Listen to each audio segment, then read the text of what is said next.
అయ్యా శివయ్య నన్ను కాపాడు అంటాడు. ఎడన చెరువులోనో బావిలో పడితే ఫస్ట్ మునిగే లోపల ఆ శివుడు వస్తా ఉంటాడు. ఈయన మస్ట్ మునకేసేస్తాడు. అరే అంత లోపల గాబరాతో విష్ణుమూర్తి నన్ను కాపాడు అంటాడు. శివుడు ఏమనుకుంటాడు, నా భక్తుడు కాదులే విష్ణుమూర్తి అని ఆయన వెళ్ళిపోతాడు.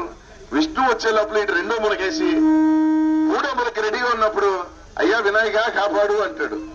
విష్ణుమూర్తి ఏమనుకుంటాడు, నా భక్తుడు కాదు కదా వినాయకుడు అనుకుని ఉంటాడు. ఆ వినాయకుడు నా భక్తుడు ఎవడు ఉన్నాడని వచ్చే లోపల మూడు మునకలేసి పటాలను పైకిపోతాడు. ఈ రోజు మనం ఆ కూటమికి ఓట్లు వస్తే చంద్రబాబుకి వెయ్యాలా, పవన్ కళ్యాణ్కి వెయ్యాలా, లేకపోతే నరేంద్ర మోడీకి వెయ్యాలని చెప్పి మనం మునిగిపోకుండా ఎక్కడికి వేద్దాం, జగన్కి వేద్దాం, చెయ్యి పట్టులని ఒడ్డును తీసుకొచ్చాం, జగన్మోహన్ రెడ్డికి ఓట్లు వేద్దామని చెప్పి మీరు అందరూ కూడా ఆలోచన చేయమని తెలియజేసుకుంటూ, 2 ఓట్లున్నాయన్నా, ఒకటి ఎమ్మెల్యే శంకర్రావులకి, ఒకటి అనిల్ కుమార్ యాదవ్ ఎంపీగా మీరు ఓట్లేమని చెప్పి 2 శాతం జోడించి తెలియజేసుకుంటా ఉన్నా. ఒక చేయుత లాంటి కార్యక్రమాన్ని ఏమన్నా ఆలోచన చేశాడని అడుగుతా ఉన్నా.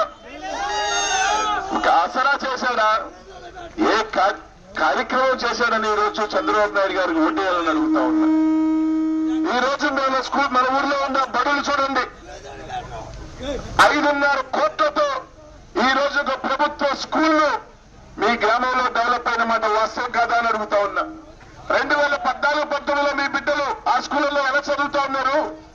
ఈ రోజు ఆ స్కూళ్ళలో తలెత్తుకొని యూనిఫామ్ తో మొత్తం బ్యాగ్ దగ్గర నుంచి బెంచీల దగ్గర నుంచి డిజిటల్ టీవీలతో ఈ రోజు మన పిల్లలు చదువుతున్న మాట వాస్తవం కాదని అడుగుతా ఉన్నా. ఈ రోజు జగన్ ఒకటే మాట అడుగుతా ఉన్నాడు, నేను మంచి చేసి ఉంటే, నా వల్ల ఏమన్నా మంచి జరుగుంటే నాకు సహాయం చేయండి అని అడుగుతా ఉన్నాడు.